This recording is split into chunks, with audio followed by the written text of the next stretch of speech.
About spread your wings and fly. Namanyi ng'oluyimba olwo ku ssomero n'ennonda y'akawala akalungi kemba nzina nako naye nga nalonda omuwala asobola okufaanana Jackie nga nonda omwana alina attitude wakola oluyimba. How does it go? Wano ku Hasi Beauty Parlor tuli bakafulu mu kulabirira n'okuyooyoota ensusu. Tukola facial ne tukupepeta ka feesi ne kawawera ng'aka baby. Tusiba n'okukola enviiri mu buli musono songa mu kukola pedicure ne manicure tuwekansa. Tusala enviiri mu buli musono ate bwe kituuka mu kukola makeup tetumanyiiyo mulala. Tuli muyenga ku Tank Hill Road okuliraana Italian Supermarket mu basement. Essimu tuli ku noti 72 682 953. Teweerabira saluuni egenda okujjayo bulungi bwo n'ekitiibwa kyo ye Hasi Beauty Parlor, a world of beauty. Ndaba videos ze wali okola n'engeri gye wali weetwalamu. One, nalaba nga attitude mu video, nalaba nga omuwala ali focused, olaba omuwala amanyi kyayagala. So nkiwa nti nekiri kye wagattangako nti ndi mulugwala kati nga kiringa ng'ekitiisa men. Ekisooka ekyokubeera mukazi mu lugwala, because I remember like back in the day nga ntambula mu park omuntu bw'akola ensobi gwe mu lugwala gwe bayomba like the negative thing okisegera kyobola nayimba mu lugwala ne ngamba I don't want people to think about lugbaras or people from northern Uganda as negative.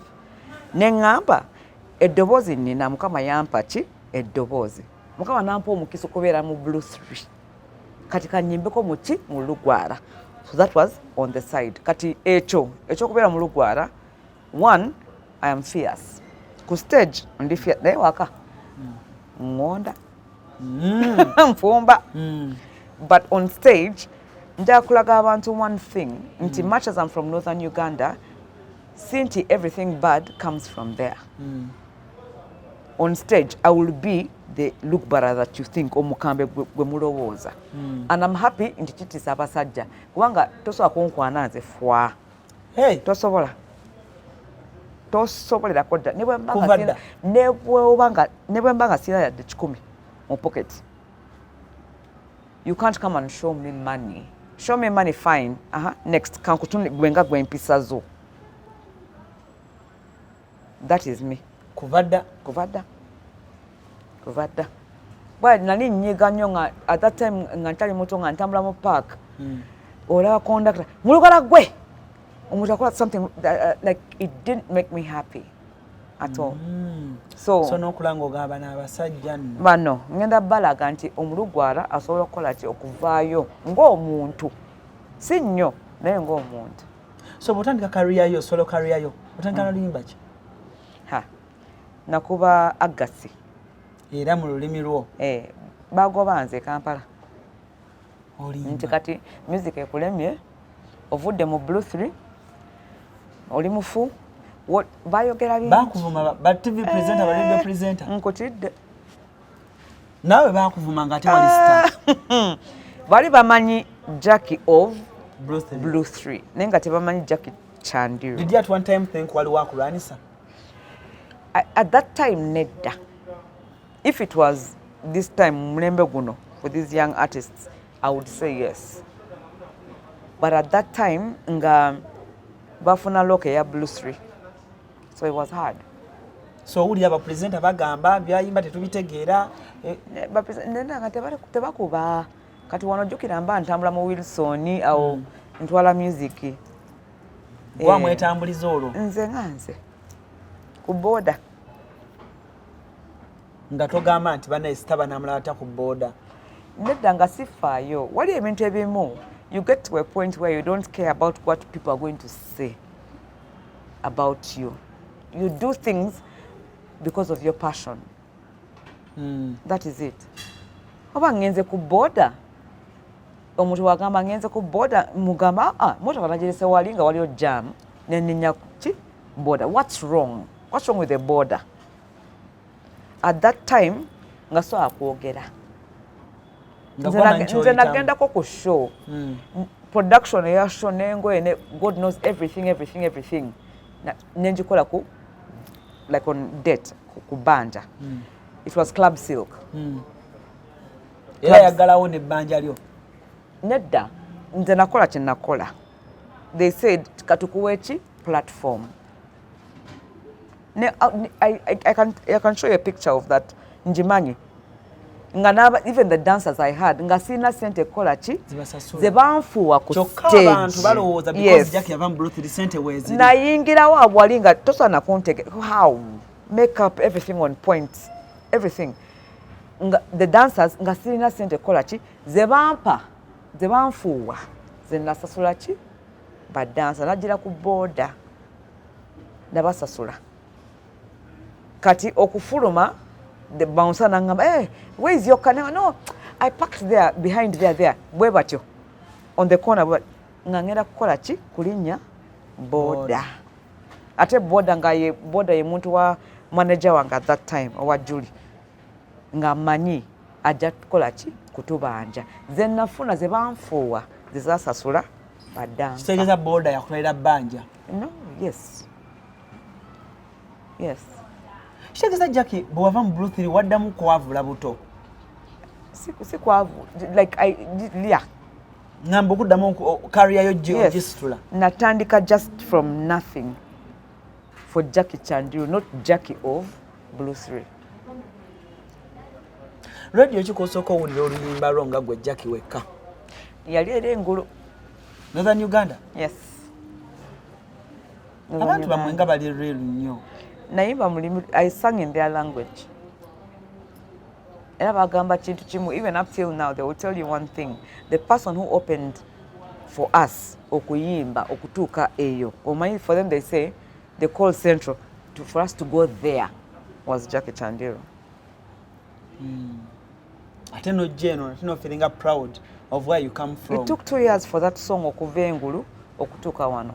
So for 2 Legacy. years, yes, for 2 years, nga Northern Uganda feeds me. Yeah. Kati we yatuka wano e Kampala. That's when I won an award. Nali mu category ne Bobby Wine, Mr. Chisemakula, I think Bebeku, and Chameleon. I took best video, best R&B video. Wow. Yes, I won. There's a song oluyimba lwe wakola baluta batya olwo Jackie Chantabao kandi lwakola ne Chameleon baluta batya? Going on. I love that song. Ha! Namanyi ng'oluyimba olwo ku ssomero. N'ennonda y'akawala akalungi. Kemba nzina nako. Naye nga nalonda omuwala asobola okufaanana na Jackie. Nga nonda omwana alina attitude. Wakola oluyimba. How does it go? Don't care what them chat about, Jackie talk about. Don't pull your ears to what they chat about. Spread your wings and fly. Kati one thing about your songs nebyannyumirwa engeri gy'owunzika gundi ezo. Runs. Eh? Bazita batya? Runs. Runs. Zezo. In music they call them runs. I'm not a gold digger. Lugana atya? I'm not a gold digger. Jagala mukwano si bino ebyekiniga, baby. Hey Jackie, oli so talented. And they hustler. Mukama yakuwa. Yamba. Yeah. Kati hit ki gy'osooka okkuba? Like the first hit. Nga ggwe. Nganze. One mu Central Eh. was Gold Digger. But nze Nganze. It was Agasi. Cindy yakusooka oyitawo. Yes. Noddako. Then Nelia naddako. Buli omu Simanyi, I don't know single. how people say, but by that time it was Cindy who was sounding the most. Yes. Did you at one time kumukubirako n'ogamba mwana gwe gw'okikoze otya n'ebweru ffe twakajja? Nedda. Nedda. Wagamba kantobe byange. Yeah. It was everyone for himself, God for us all. Bw'onyumya story ya hustle awo nga wakatandika. I believe mwe mwali n'oluyimba lwe wakola ne Chameleon. Yes. How do you approach Chameleon? Because I believe ate Chameleon webiseera Chameleon approached me. Olimba. He did. That's why I did that song. I'm telling you. Wayita omutya? Blood. By the time he called, let me tell you if I'm free. Bala nabuka ku meza ku ntebe meza yamenyeka. Kamili yankubidde. Yakubira n'agamba atya? Na track yange bano. Jangu otekemu. Jangu. Ayina talent jangu. Nabuka ku meza ku tea. Everything like this. I was everywhere. I broke my table because it had a glass. Najimenya. Nga sibyendi ko. Wali nani mu nju? Naliwozeka. Nobuke meza nozimenya. Kati maid when the glass broke, so the maid was downstairs. Navayo Auntie Jackie. Na soko ndeke. Nekwata simu, hello, yes, I'll be available. Ngandi come. Money still ya vitu gidiza. I'll be available. Where am I going? Nenga mazo kubuka wunda. I was happy. Mwagena mu studio. It was at K's. I know it's K's. It's somewhere on Entebbe Road. Yes. Tell us about the moment when you came in the studio. Ngasagala kuwagana nnyo because no kweraga muko. Hey, now you're the star. Yeah, you know that. No kweraga muko. I have to be, you know. That was it. The Cameron directed the whole song? Yes, most of it. Then, of course, they got to parts when I was like, I'm not going to sing this. I'm going to sing this. Hey! Yes. Trust me, they talk about Nantama. And I was like, no, I'm going to change the chorus.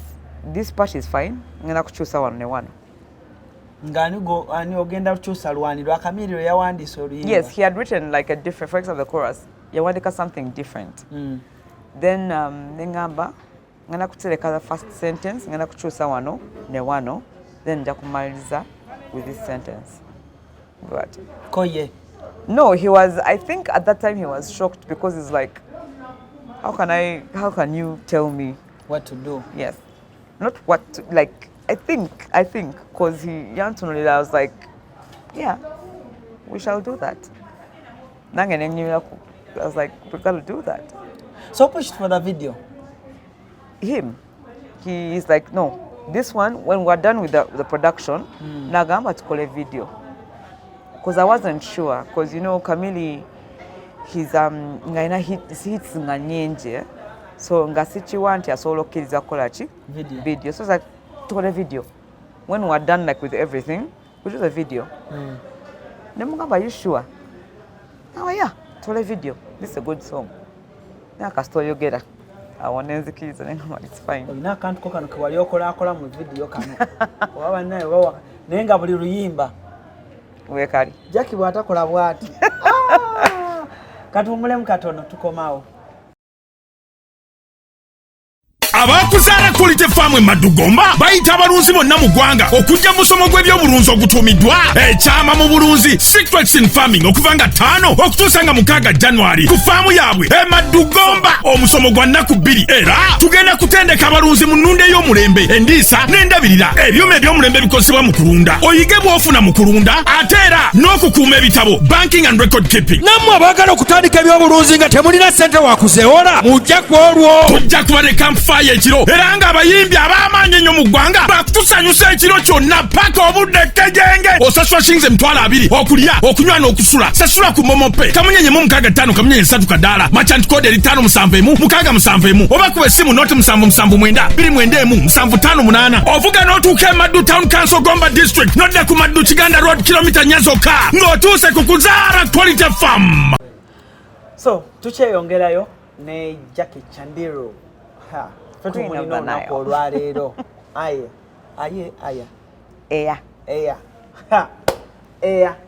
What does it mean? Aya is it's ours. Kitegeza Jackie owaffe ffe tumulina. That's my father's name, so. Hey, yes. Wow. Say hi to Dad when you go back. I will. So Daddy lives in the north? Yes. And Mommy? Mommy's in Masaka. Gwali Kampala wano. Nzali wano. Otigomya. Oyina ennyimba mmeka Jackie? Zizinga 15. Nyonga Jackie yeka. Yes, there are many songs. Ezafuluma? Neda kufulum. The thing with, I can tell you one thing about music. We can record 500 songs netufulumya 10 sokka. Kati nyimba zonnina nyingi. Was it a success? I didn't go because nali mu rehab at that time. Boyafa. Success we afira wa Yes. rehab. He had a problem with his leg. Yes. I'm rehab. Era kyannuma nnyo. Nnyo.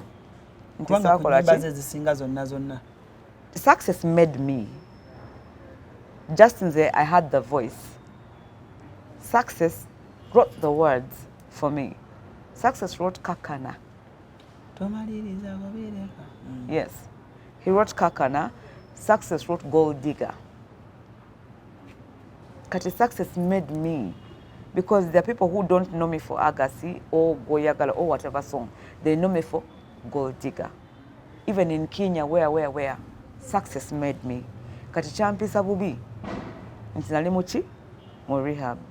Gold Digger yakutambuza atya? Nakati, they will not tell me about any other song. You're the Gold Digger, eh? Eh, it is you. Where about you? Mu biseera ebyo wayimbako London, America, wabyayite binatandika. Everywhere. Ogenda mu rehab nga buli kimu okikoze. Buli kimu nga nkikoze. There's literally no country that I didn't go to. Eri omuvubuka tulaba essaawa zino omwana omuwala kuba wano wengenda njagala nnyo omwana ali eyo asoma, omwana atulaba ateekeyo nnyo amatu.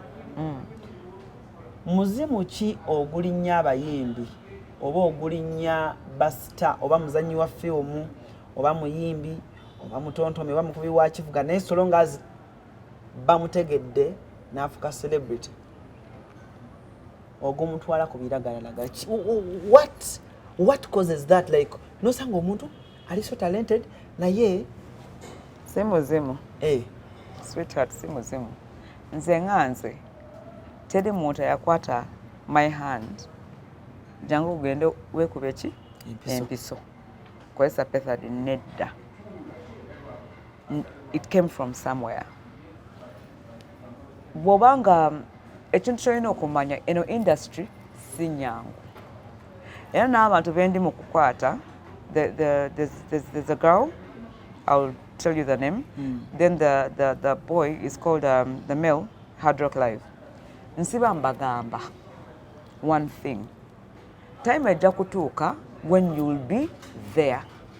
Okitegera nga since the head prefect principle, don't do this, don't do that.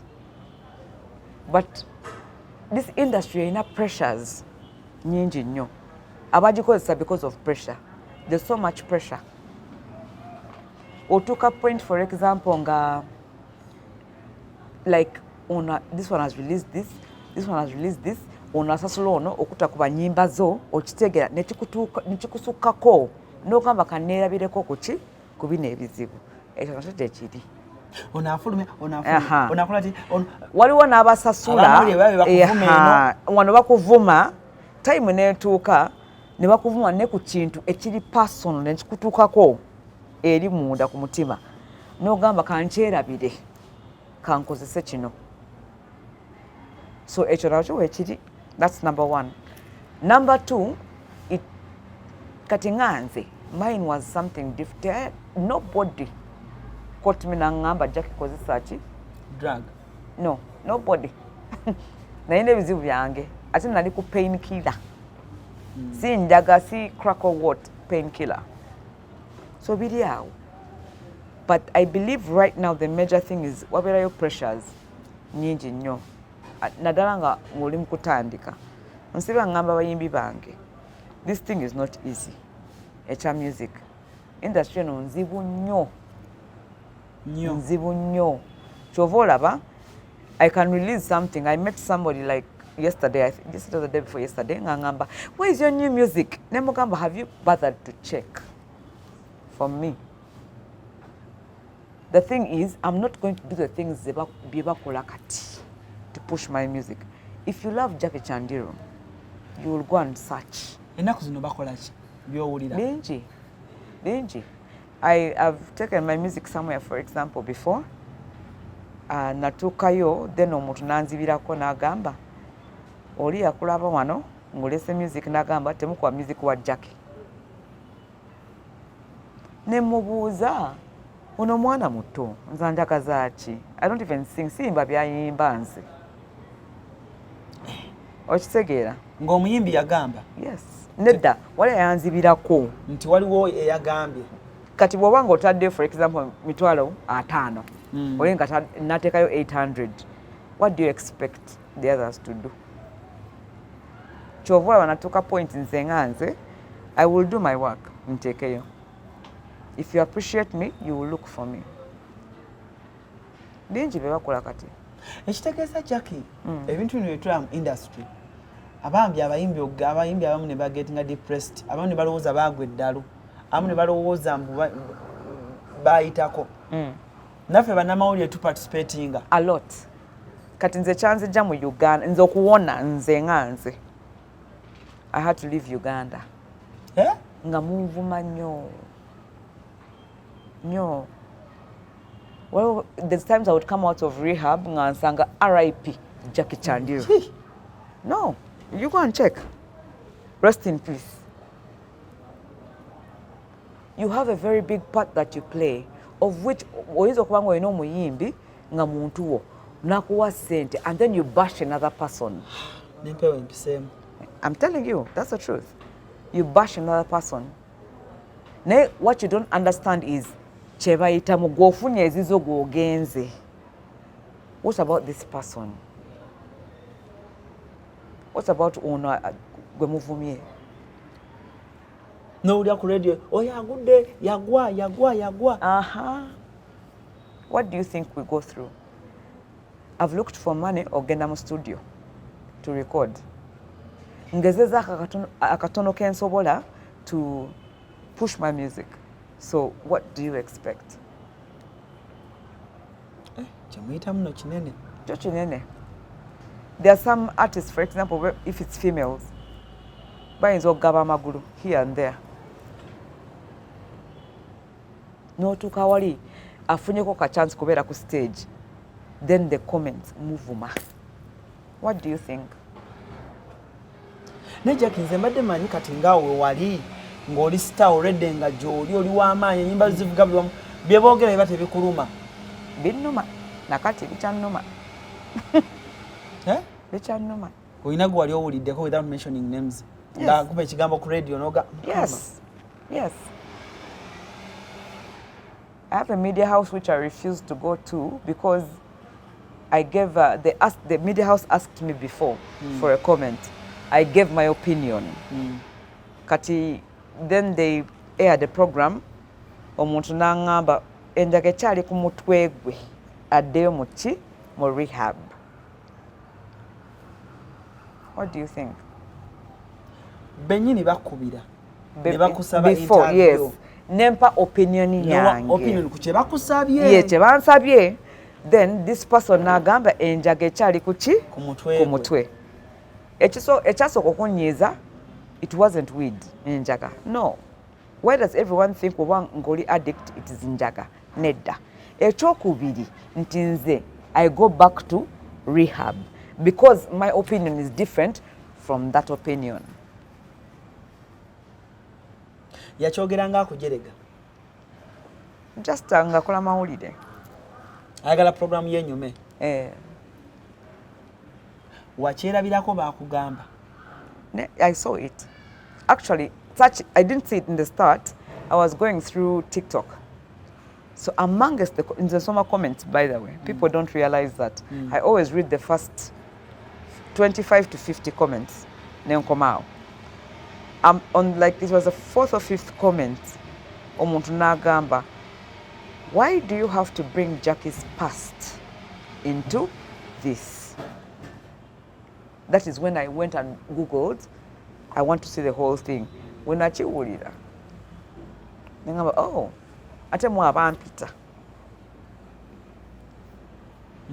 Yes. Kati abo n'obaggalawo. I closed. Paka, they said sorry, what, and what. I refused. Those damage was already made. It was done. It wasn't just damage in Titiriku TV. It also comes to psychological. Nze ng'omuntu. Psychologically, I was damaged. This thing happened to me. I accepted it. I'm a recovering addict. Why do you keep bringing it back? Njagala kyerabira nze nganze. Why do you keep bringing it back? Why? It's not necessary.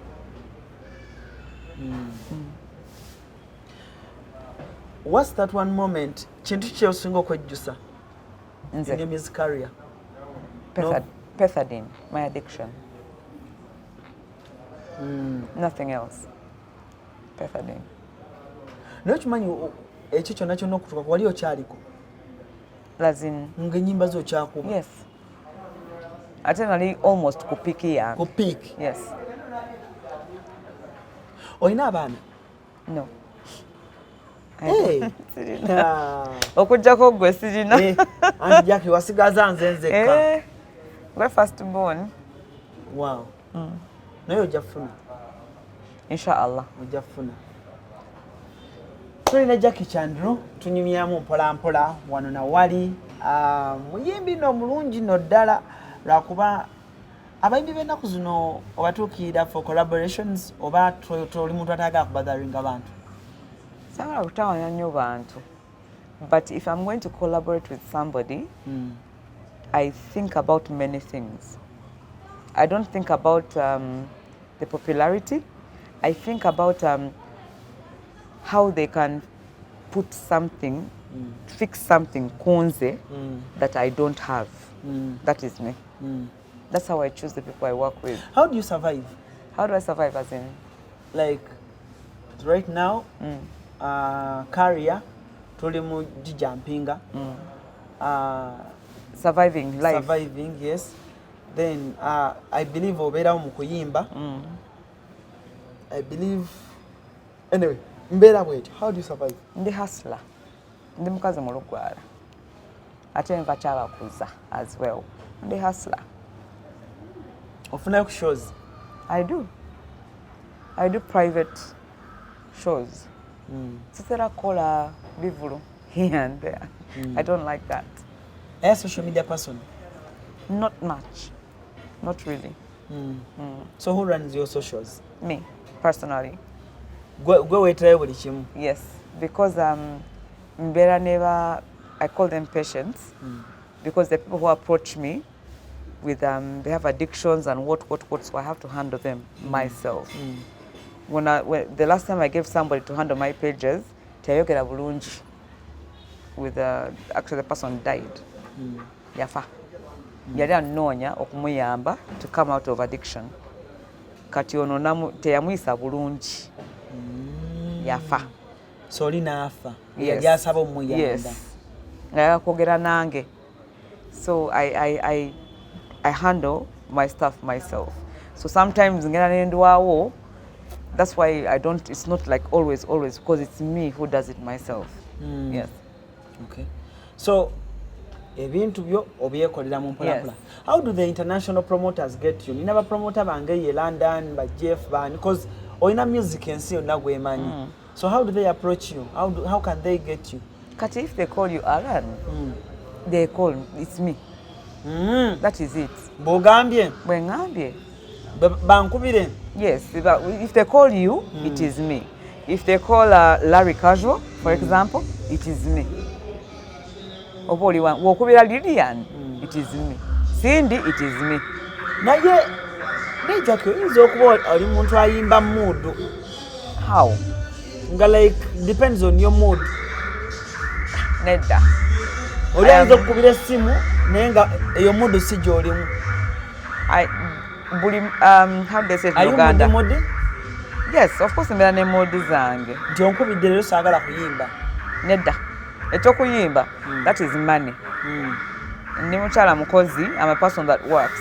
And on top of that, nina nga bwe nakugambye n'abayimbi bange. So kati I'm no longer working for myself because nze nganze I want to back off. Okitegera. Njagala kukwata Hard Rock Live, njagala kukwata muwala wange, njagala bankolere ssente. Nze nganze nga ntudde nga nsirise. So I'm a person tosobola kunkubira bw'oba oyagadde nze. I can't say saagala kuyimba nedda. Ne bwe mba nga saagala nja kuyimba. I take money. I'm a working woman. That's me. twalabye akafaananyi twalabye video twalabye social media bannange yabbazinze mwatadde posta muyina show twalabye akafaananyi nga muli mu studio kabadde so brief ka snap gwe Lilian Cindy nga muli mu mukwano ogw'ekitalo ogw'ekimmemmette muli awo omukwano gubatta ba Blue 3 legends. But the love has never died. Between the three of us, love has never died. That's the truth. We put the thing Steve Chiatuyigiriza is you don't have to be friends, for example, to work. If you have a problem with each other, when it comes to work. But putting all our issues aside, we are sisters. That's the truth. Bana ba Lilian, bana bange. Bampita mami Jackie. Bana ba Cindy, bana bange. Bakumanyi? Bamanyi. Ogendayo n'obalabako? Nkutidde. Kati awaayi mwabadde mu kafaananyi, mwabadde mu video, mwabadde mukola ki, mwabadde mugezaako tukolera ki? Abantu basaze ebigambo. Blue 3 oba bazzeewo. Blue 3 show yo mwagitimbye. Blue 3 has never left. Kati let me say one thing. Muyinza okumpita omuntu wa malala. But a legend is a legend. That is it. Jackie Chandiru, Cinderella Sanyu, Lilian Mbabazi. We are legends. Oyagala what oyagala. If what oyagala, it's okay. We are legends. Kati ku bato wali kusaidi ki? Bato. Nakugamba nti nali nonya gundi charger yange ya Nokia. Kwa iPhone yabula. Najja nagisula wa. They gave it to me after some time though. Byabagezi.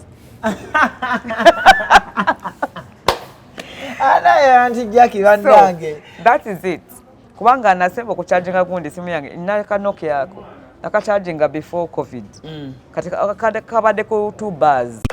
Oyagala okutikira ebintu ebiri original okuva mu America ng'amasimu okuli iPhone n'essimu endala, computer, laptops, ebyuma by'eddwaliro, ebizigo by'abakyala, perfume n'ebirala bingi. Weekwate Nairo Cargo Carrier e Boston okutikira ebintu bye byonna. Teweetaaga kutambula kubinona. Beesige babikuleetere w'oli. Nairo Cargo Carrier ekuguliza ebintu ebiri original ku mikutu gyonna mu America nga Amazon, eBay, Apple, Walmart, Best Buy n'emikutu emirala mingi olwo ebintu bino n'ebitikka ng'ekozesa emmeeri oba ennyonyi okutuuka w'oyagala. Nairo Cargo Carrier tusangibwa ku kizimbe Masengere Emengo okulya na BBS Telefina. Okumanya ebisingawo tukubire ku simu 0700 389 155 oba 0700 389 147 oba ku website www.nairocargocarrier.com. Ebintu byonna osobola okubifuna naye ebiri original nga biva mu America. Nairo Cargo Carrier yebireeta.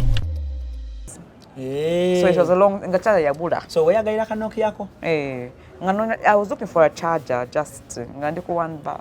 Okay. Much together. So, mu planning achi?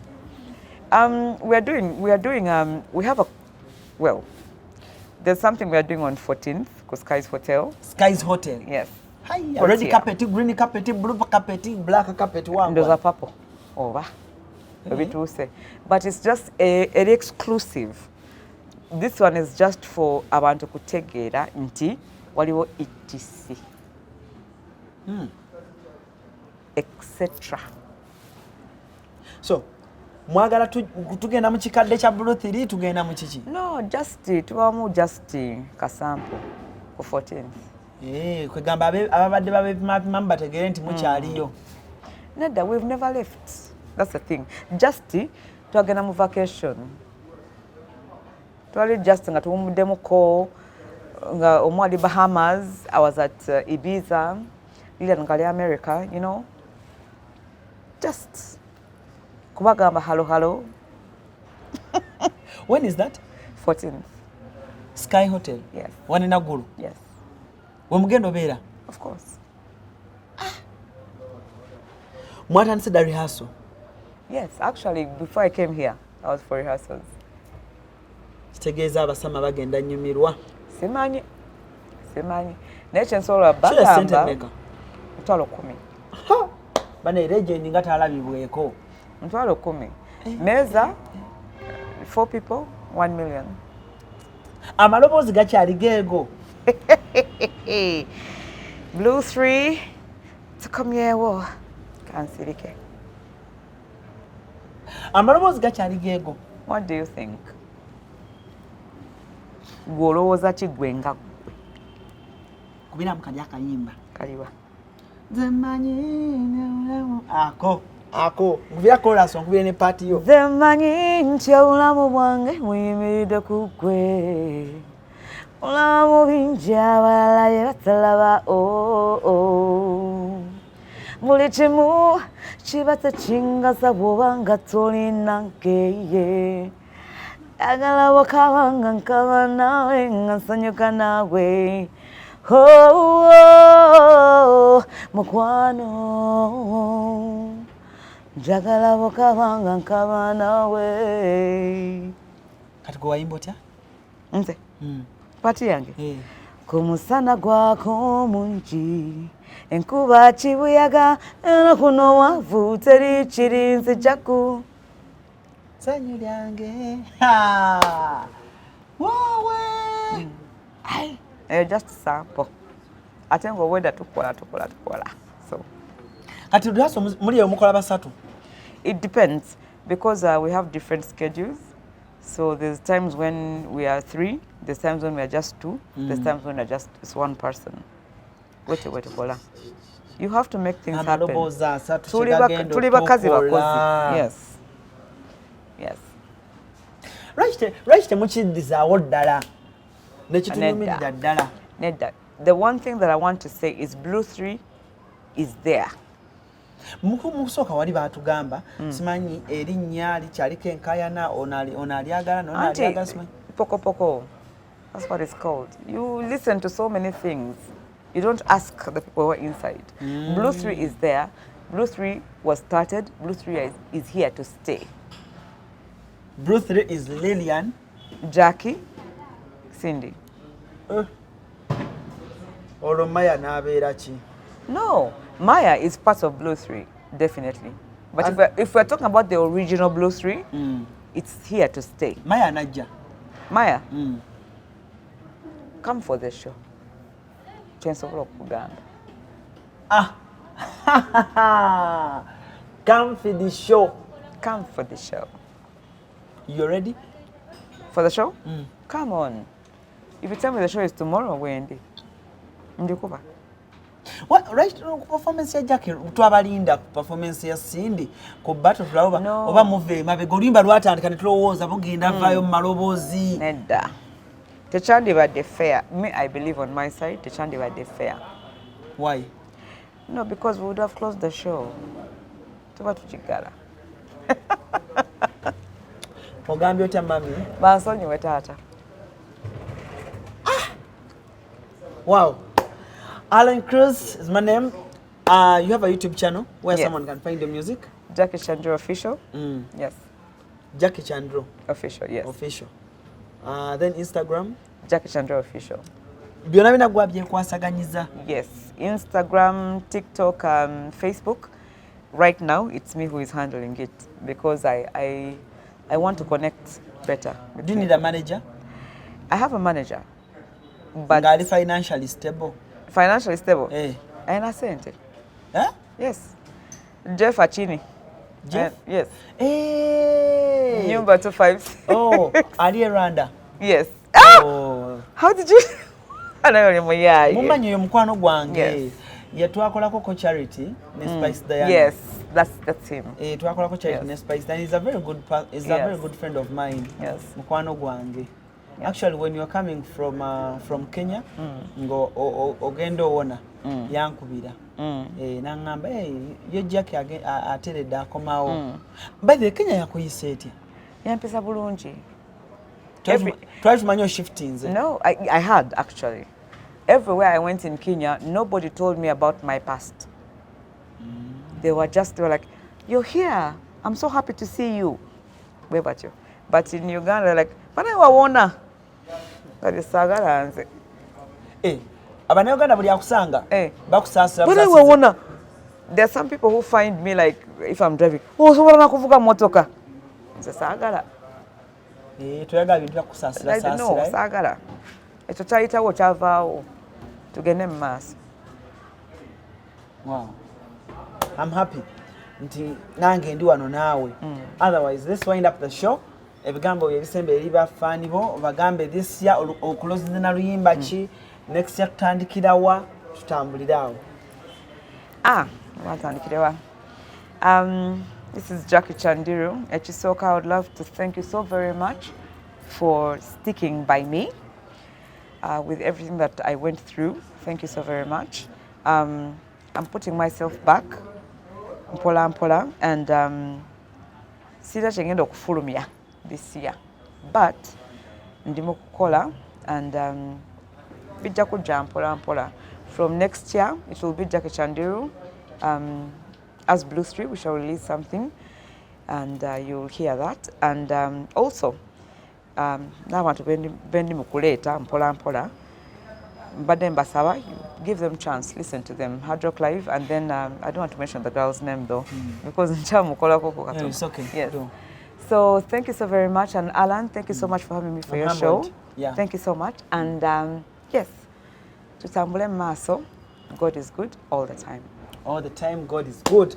ALLANCRUZ is my name. CRUZ exclusive. Gwe mkutu kosinzidde okubanga ate otulabira nagamba nkola ne team nene nnyo Sharifu, Ogani, Akimu, nange ALLANCRUZ okulanga tuba tuzako wako omulungi oyo gwe mulaba eyo yonna. N'onyumirwa shono oga wow, njagala ekifaananyi, njagala engeri gye bakolamu ebintu, ekintu kibeere nga ate kiri malidadi sana. Saagala kubanga ate nsukako wano olunaku olwaliro. For now, musibe bulungi, mweraba. Wano ku Hasi Beauty Parlor tuli bakafulu mu kulabirira n'okuyooyoota ensusu.